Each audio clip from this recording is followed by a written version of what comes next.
Good morning बच्चों, मैं जितेंद्र कुमार शर्मा स्वागत करता हूं आपका आज की कक्षा में बच्चों हम पढ़ने वाले हैं कक्षा 5 की पर्यावरण अध्ययन की पुस्तक अपना परिवेश का 18वां अध्याय, जिसका नाम है तरह तरह के घर। प्यारे बच्चों, इस पाठ के पिछले 6 भागों में हमने अच्छी खासी समझ बनाई घर और घर के प्रकारों के बारे में, जहां हमने हमारे राज्य राजस्थान और हमारे देश भारत के अलग अलग क्षेत्रों में पाए जाने वाले मकानों के बारे में विस्तार से चर्चा की है। साथ ही साथ बच्चों हमने यह भी समझ बनाई कि कैसे जो सांस्कृतिक जीवन है उसका प्रभाव भी हमें घरों पर यानी आवास पर देखने को मिलता है। बच्चों, हमने अलग अलग प्रकार के घरों में जहां जानकारी प्राप्त की थी, समुद्री तटीय क्षेत्रों में पाए जाने वाले मकानों के बारे में, पहाड़ी क्षेत्र पर बनने वाले मकानों के बारे में, और साथ ही साथ हमने यह भी जाना था कि जहां पर पत्थर, मिट्टी, ईंट आदि जैसी सामग्री उपलब्ध नहीं हो पाती है, वहां पर जहां पर चारों तरफ बर्फ ही बर्फ होती है, वहां पर बनाए जाते हैं बर्फ के मकान। बच्चों, जब हमने इस पूरे अध्याय से इतना सारा ज्ञान प्राप्त कर लिया, तो आज की इस कक्षा में हम चर्चा करने वाले हैं इस अध्याय पर आधारित अभ्यास प्रश्नों पर। तो चलो शुरू करते हैं आज के हमारे अभ्यास प्रश्न। देखो बच्चों, पता कीजिए और लिखिए में हमारा जो पहला प्रश्न है कि नीचे दी गई तालिका की पूर्ति कीजिए। प्यारे बच्चों, यहाँ पर हम एक टेबल यानी एक तालिका देख पा रहे हैं जिसकी पूर्ति हमें पता करना है और करनी है। यानी कैसे? देखो, यहाँ पर पहले कॉलम में हमें दिए गए हैं भू क्षेत्र, उसके अगले कॉलम यानी कॉलम संख्या 2 में हम देख पा रहे हैं जलवायु, और साथ ही साथ कॉलम संख्या 3 में पूछा है जीवन यापन के तरीके। यानी बच्चों, हमें क्या करना है, इस भू क्षेत्र में कैसी जलवायु होगी यह बताना है, और इस जलवायु के अंदर जो व्यक्ति हैं वो कैसे अपना जीवन गुजारते हैं उसके बारे में हमें यहाँ पर बताना है। तो चलो अभ्यास करते हैं। देखो, सबसे पहले बोला गया है गर्म मरुस्थल। बच्चों, गर्म मरुस्थल की जो जलवायु होगी वो कैसी होगी ये हम समझ पा रहे हैं। वहां पानी की कमी होगी, जलवायु शुष्क होगी, ताप अधिक होगा। तो हम यहाँ लिख सकते हैं कि जलवायु शुष्क एवं ताप अधिक होगा। साथ ही साथ बच्चों, हमसे यहाँ पूछा है कि जीवन यापन के तरीके। तो यहाँ रहने वाली जो जनसंख्या है उन्हें पानी की समस्या से जूझना पड़ेगा, वो पानी का उपयोग बड़े ही सोच समझदारी के साथ करते होंगे। साथ ही साथ हम अंदाजा लगा पा रहे हैं कि यहाँ पर वनस्पति भी नहीं उगती होगी, इतनी गर्मी बिना पानी के कैसे पेड़ पौधे उगेंगे।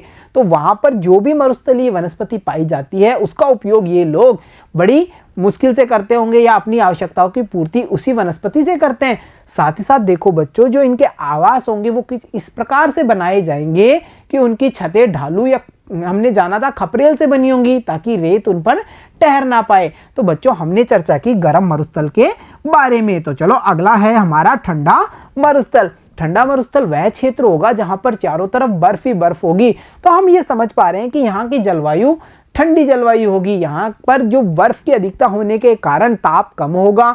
तो हम पता कर पा रहे हैं कि यहाँ पर जो जीवन यापन के तरीके हैं उनमें हम ये समझ पा रहे हैं कि यहाँ वनस्पति का अभाव होगा, जिस कारण व्यक्ति अपनी आवश्यकताओं के लिए जीव जंतुओं पर निर्भर होंगे। जैसे जो ठंड में रहने वाले भालू होंगे, रेंडियर होंगे या फिर सील मछली जैसे जीव होंगे, उन पर ये व्यक्ति निर्भर होंगे। साथ ही साथ इन स्थानों पर बनाए जाने वाले मकान होंगे वो होंगे बर्फ के मकान यानी इग्लू।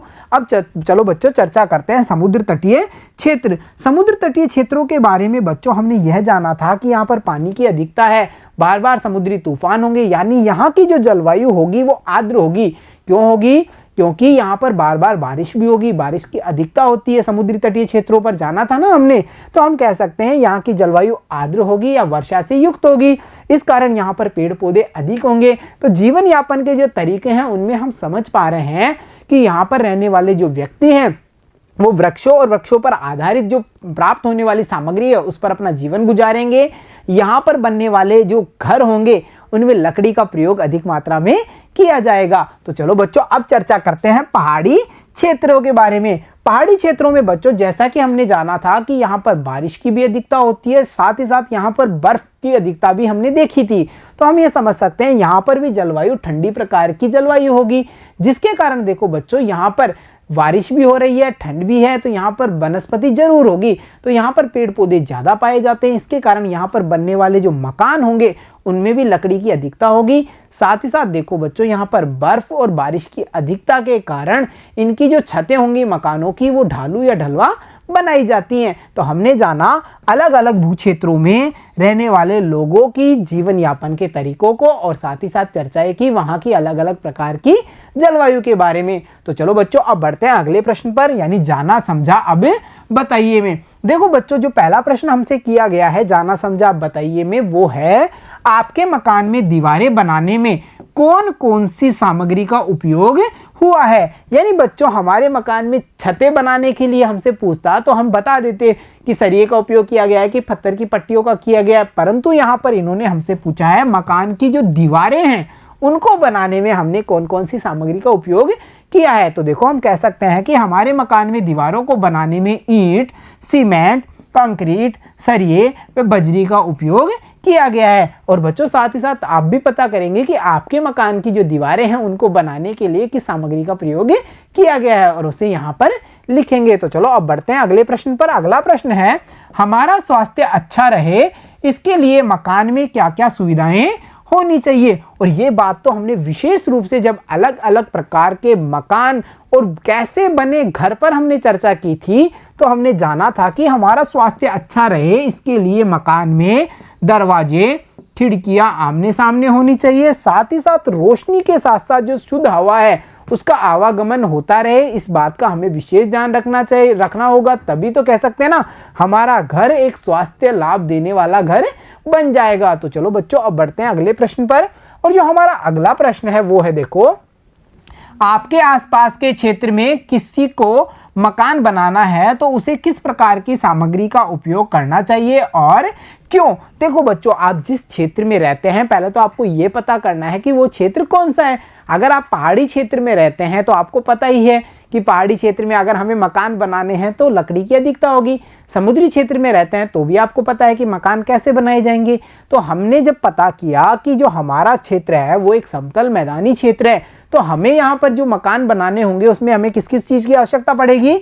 लोहे के सरिये, ईंट, पत्थर, कंक्रीट, सीमेंट और बजरी का उपयोग करना पड़ेगा, जिसके कारण यहाँ का जो हमारा मकान बनेगा वो काफ़ी मजबूत बनेगा। ऐसे ही बच्चों आप भी अपने आसपास के क्षेत्र का जो स्थिति है उसको पता करेंगे और वहाँ पर मकान बनाने के लिए किस सामग्री का उपयोग किया जाएगा उसके बारे में आपको यहाँ पर लिखना है। तो चलो बच्चों अब बढ़ते हैं अगले प्रश्न पर। और अगला प्रश्न बड़ा ही मज़ेदार प्रश्न है। यह हमारी कल्पना पर आधारित प्रश्न है। कैसे देखो, अपने सपनों के घर का वर्णन कीजिए। घर, हम जब घर का नाम सुनते हैं तो हमारा ये सपना होता है कि हमारे घर में ये चीज़ होनी चाहिए, हमारा घर ऐसा होना चाहिए, होती है ना। तो इस प्रश्न में बच्चों हमें बताना है कि हमारे जो सपनों का घर होगा वो कैसा होगा, यानी हम उसमें क्या क्या चीज़ें चाहते हैं। तो देखो भाई मैंने जो सपनों का घर सोचा है उसके बारे में मैंने यहाँ पर बताया है, वैसे ही आप भी अपने सपनों के घर के बारे में यहाँ पर बताएंगे। जैसे देखो मेरे सपनों के घर को देखते हैं।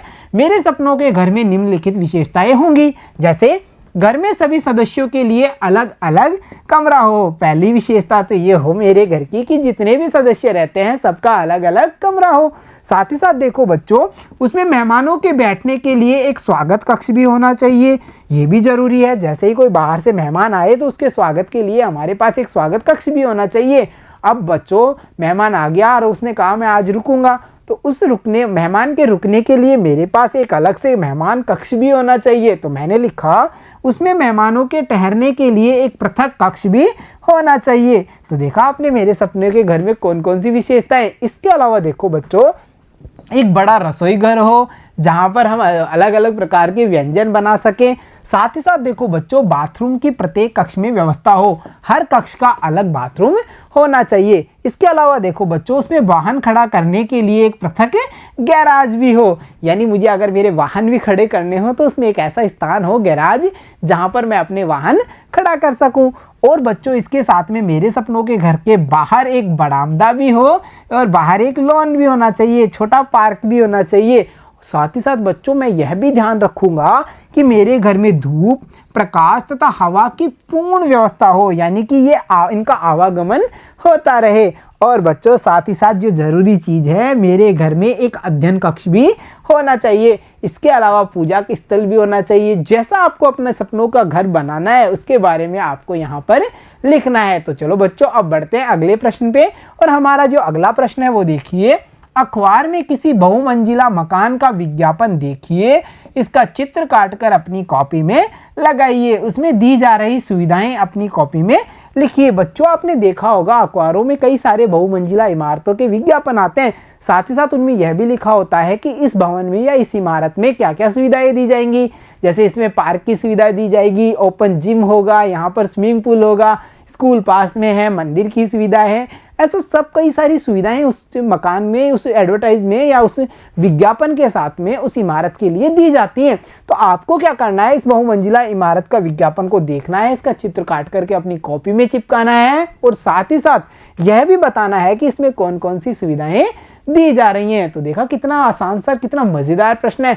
तो चलो बच्चों, अब बढ़ते हैं आज हम हमारी शिक्षा पर, यानी कि इस पाठ से हमने क्या शिक्षा प्राप्त की। तो देखो बच्चों, हमने यह जाना कि घर हमें सर्दी, गर्मी व बरसात से बचाते हैं ना, ये सर्दी, गर्मी व बरसात के प्रभाव को कम करके हमें इनसे बचाते हैं। साथ ही साथ हमने यह भी जाना कि तरह तरह के होते घर, यानी जो घर हैं वो अलग अलग प्रकार के भी होते हैं और बच्चों पर अपना ये फर्ज निभाते हैं, यानी ये अपने जो जिम्मेदारी है हमारे प्रति उसको निभाते हैं, यानी ये हमें सुरक्षा प्रदान करते हैं। तो देखा बच्चों, आपने इस पूरे अध्याय से हमने जाना घरों के बारे में, यानी हमने अब समझ बना ली है तरह तरह के घरों के बारे में। तो प्यारे बच्चों, आज की कक्षा में इतना ही। मिलता हूं आपसे अगली कक्षा में, तब तक के लिए धन्यवाद बच्चों।